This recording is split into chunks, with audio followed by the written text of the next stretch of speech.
ನಮಸ್ಕಾರ ಸ್ನೇಹಿತರೆ. ಗೃಹಲಕ್ಷ್ಮಿ 26ನೇ ಕಂತು ಹಾಗೂ 27ನೇ ಕಂತು ಕುರಿತು ಲಕ್ಷ್ಮೀ ಹೆಬ್ಬಾಳ್ಕರ್ ಹೇಳಿದ್ದೇನು. ಗೃಹಲಕ್ಷ್ಮಿ ಅಪ್ಡೇಟ್ ಇಲ್ಲಿದೆ. ಲಕ್ಷ್ಮೀ ಹೆಬ್ಬಾಳ್ಕರ್ ಎಲ್ಲರಿಗೂ ಗೃಹಲಕ್ಷ್ಮಿ ಹಣ ಹಾಕಿದ್ದಾರೆ.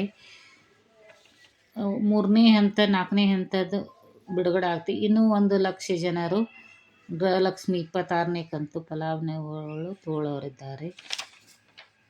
ಬಳ್ಳಾರಿ, ಹುಬ್ಬಳ್ಳಿ, ಧಾರವಾಡ, ಮಂಡ್ಯ ಜಿಲ್ಲೆ, ಬೆಂಗಳೂರು, ತುಮಕೂರು, ಬೆಂಗಳೂರು ಗ್ರಾಮಾಂತರ, ಬಿಜಾಪುರ, ಕೋಲಾರ, ರಾಯಚೂರು, ಉಡುಪಿ, ಬೆಳಗಾವಿ, ಚಿಕ್ಕಮಗಳೂರು, ಎಲ್ಲ ಊರಿನ ಜಿಲ್ಲೆಯಲ್ಲಿಯೂ ಹಾಕಿದ್ದಾರೆ. ಈಗ ಅಪ್ಡೇಟ್ ಏನಿದೆ, 27ನೇ ಕಂತು ಮಾರ್ಚ್ ಕೊನೆಯ ವಾರ ಅಥವಾ 3ನೇ ವಾರ ಬರುತ್ತದೆ ಅಂತ ಲಕ್ಷ್ಮೀ ಹೆಬ್ಬಾಳ್ಕರ್ ಹೇಳಿದ್ದಾರೆ. ಇದಷ್ಟು ಫಲಾನುಭವಿಗಳಿಗೆ ಎಲ್ಲರಿಗೂ ಜೀವಿತಾವಧಿ ಪ್ರಮಾಣ ಪತ್ರವನ್ನು ಕೊಡಬೇಕು, KYC ಮಾಡಬೇಕು ಅಂತ ಹೇಳಿದ್ದಾರೆ. ಎಲ್ಲರಿಗೂ 27ನೇ ಕಂತು ಬರುವುದು ಬಾಕಿ ಇದೆ.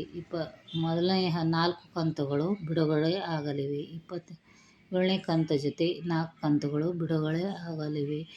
ಎಲ್ಲರೂ ಸಮಾಧಾನದಿಂದ ಶಾಂತಿಯಿಂದ ಇರಬೇಕು. ಗೃಹಲಕ್ಷ್ಮಿ ಯೋಜನೆಯ ಸೌಲಭ್ಯವನ್ನು ಲಕ್ಷ್ಮೀ ಹೆಬ್ಬಾಳ್ಕರ್ ಅವರು ಹೇಳಿದ್ದಾರೆ. ಅವರಿಂದ ನಮಗೆ ಸಾಕಷ್ಟು ಅನುಕೂಲಗಳಾಗಿವೆ. ಹೀಗಾಗಿ ಎಲ್ಲರೂ ತಮ್ಮ ಗೃಹಲಕ್ಷ್ಮಿ ಫಲಾನುಭವಿಗಳು ಸರಿಯಾಗಿ KYC ಮಾಡಬೇಕು, ಜೀವಿತಾವಧಿ ಪ್ರಮಾಣ ಪತ್ರ ಕೊಡಬೇಕಂತ ಕೇಳಿಕೊಳ್ಳುತ್ತೇನೆ. ಹೀಗಾಗಿ ಅವರು ಎಲ್ಲ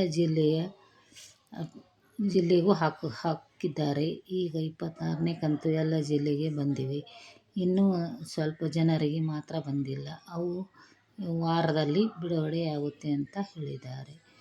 1 ವಾರದಲ್ಲಿ ಬಿಡುಗಡೆ ಆಗಲಿ.